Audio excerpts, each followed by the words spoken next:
नमस्कार. चिपळूण तालुक्यातील गुहागर रोडवरील असणारे रामपूर हे गाव तसं खेडेगावच म्हणायचं, पण सर्व सुविधा असणारं, जसं doctor, medical, hospital, police station, शाळा, कॉलेज, बँक सर्व सुविधा असलेलं हे सुसज्ज असं गाव. इथं माया शांताराम चव्हाण हिचा जन्म 18 एप्रिल 1974 रोजी झाला. वडील शांताराम चव्हाण हे मुंबई पोलीस दलात कार्यरत होते, तर आई सुनीता शांताराम चव्हाण ही रामपूर इथं पारंपरिक शेती व्यवसाय करायची. त्यांना छाया, दया, माया अशा 3 मुली होत्या. माया सर्वात लहान असल्यामुळे ती सर्वांचीच लाडकी होती. आई शेतीच्या कामात व्यस्त असल्यामुळे माया आजी आणि आजोबांच्या संगोपनात लहानाची मोठी झाली. त्यामुळे ती आजोबांचीही लाडकी नात होती. मायाचे शिक्षण 1ली ते 4थी प्राथमिक शाळा रामपूर इथं झालं आणि 5वी ते 12वी मिलिंद विद्यालय रामपूर इथे झालं. मायाने शिक्षणासोबत खो खो या खेळात राज्य पातळीवर खेळून नाव कमवलं. लाडकी माया आजीच्या संगोपनात वाढत असल्यामुळे आपल्या नातीला संस्कारासोबत एक अनमोल गोष्ट शिकवली, ती म्हणजे पाककला. शालेय शिक्षणासोबत आजीच्या सानिध्यात पाककलेचे बाळकडू मिळाल्यामुळे माया स्वयंपाकात अगदी निपुण झाली होती. आजी चांगला स्वयंपाक करायची, त्यामुळे मायाला सुद्धा स्वयंपाकाची आवड निर्माण झाली. कोणता पदार्थ बिघडला तर त्यावर काय उपाय करायचा ते पण शिकायला मदत झाली. आजीचा काटकसरपणा, स्वच्छता, नीटनेटकेपणा, त्यामुळे माया सुद्धा हुशार झाली आणि त्याची तिला सवय लागली. 12वी नंतर तिची बहीण सौ श्रद्धा गोरे हिने मायाला आपल्या घरी मुंबईला राहायलाच बोलवले. तिथे काही वर्ष राहिल्याने माया मुंबईच्या मायानगरीत रमली. 12 फेब्रुवारी 1999 रोजी मायाचे लग्न सागर सावंत यांच्याशी झाले. साक्षी सागर सावंत या नावाने ती नंतर ओळखू लागली.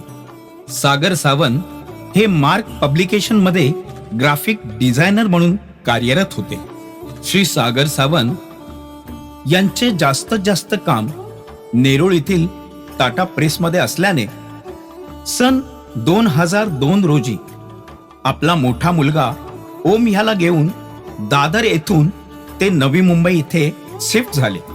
साल 1999 ते 2004 या कालावधीत संसाराची घडी नीट बसली होती. आता वेळ आली होती ती आपल्या पाककलेला वाव देण्याची. मायाने दृढ निश्चय केला. आत्मविश्वासाने आणि अथक मेहनतीच्या जोरावर अन्नपूर्णा होम फूडची सुरुवात केली. छोट्या टेबलावर डबे लावून केलेला प्रयत्न आता खूप वाढला असला तरी अन्नपूर्णा होम फूड आज इतक्या मोठ्या यशाच्या शिखरावर आहे, परंतु त्याची वाटचाल फार खडतर होती. धावपळीमध्ये हरवलेल्या मुंबईकरांना घरचे उत्तम जेवण माफक दरात मिळावे या निर्मळ भावनेने सुरू केलेली टिफिन सर्व्हिस मोठी बहीण सौ श्रद्धा गोरे हिच्याकडून व्यवसायासाठी मिळालेली जागा व दुसरी बहीण सौ श्रुती माने हिने छोट्या ओमला सांभाळण्याची घेतलेली जबाबदारी. मुसळधार पावसातून सुरुवात झालेल्या व्यवसायाचा पहिला दिवस, एक एक ग्राहक मिळवण्यापासून सुरू केलेला प्रवास ते आता उभे असलेले भक्कम अन्नपूर्णा होम फूड्स पाहायला ऐकायला खूप छान वाटते. परंतु त्यासाठी घेतलेली साक्षी व सागर सावंत यांची अफाट मेहनत, प्रबळ इच्छाशक्ती, आत्मविश्वास आणि प्रामाणिकपणा या प्रवासात अनेक अडीअडचणीवर मात करून व न डगमगता अन्नपूर्णाला यशस्वी करण्यासाठी त्यांनी कसलीच कसर ठेवली नाही. आणि हा अश्वमेध गेली 20 वर्ष अविरत चालू आहे. हे सर्व करत असताना त्यांनी आपल्या सहकार्यांसोबत जिभेवर साखर व डोक्यावर बर्फ ठेवून व्यवहार केला. म्हणून आजही 10 ते 15 वर्षाहून अधिक काळापासून त्यांचे कामगार त्यांच्या सोबत काम करत आहेत. विशेष म्हणजे या धावपळीत शुभांगीची खूप मदत झाली. मयंकची संपूर्ण जबाबदारी तिनेच घेतली.